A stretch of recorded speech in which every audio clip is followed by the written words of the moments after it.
मंडळी, आज केली आंबाडीची भाजी। आज ना ज्वारीची कणी घालून आंबाडीची भाजी केलेली आणि विशेष म्हणजे आज हिला फोडणी घातली। कधी कधी मी न फोडणी घालता सुद्धा करते, त्याची रेसिपी सुद्धा आहे।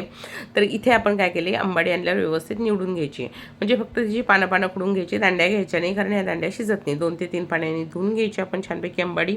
आणि आंबाडीला काय करायचं, आपण धुतल्यावर एका भांड्यामध्ये पाणी उकळायला ठेवायचं आणि त्यामध्ये आंबाडीची भाजी घालायची। पाणी खूप नाही घालायचं, आंबाडी थोडीशी नरम झाली की लगेच खाली बसते। इथे आपण अर्धी वाटी ज्वारीची कणी काढून घेतली होती। ही आंबाडीची भाजी बघा अशी शिजल्यावरशी झालेली आहे। आंबाडी जर खूप आंबट असेल तर हे पाणी वापरू नका। माझी आंबाडी मध्यम आंबट होती, त्यामुळे मी तेच पाणी वापरलं। ज्वारीची कणी घ्यायची, त्यावर आपली शिजलेली भाजी घालायची आणि पाणी घालायचं आहे, जे पाणी आपण ऑलरेडी आंबाडीची भाजी शिजवताना घातलं होतं ना, तेच पाणी घालायचं। छानपैकी मिक्स करून घ्यायचं आहे। आणि भांड्यात यासाठी घेतलं की कुकरमध्ये डायरेक्ट जर लावली ना कणी तर खालून चिटकायची शक्यता असते, त्यामुळे भांड्यात घेतलं आणि कुकरला 3 ते 4 पैकी शिट्ट्या काढल्या।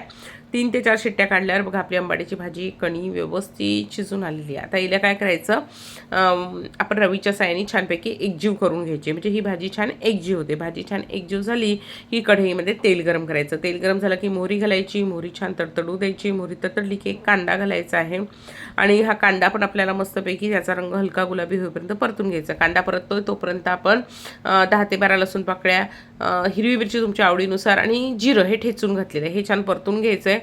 भाजी थोडीशी तिखट छान लागते, तुम्हाला हवं असल्यास यामध्ये तुम्ही लाल तिखटसुद्धा घालू शकतात। मी हिरवी मिरची घातलेली आहे फक्त।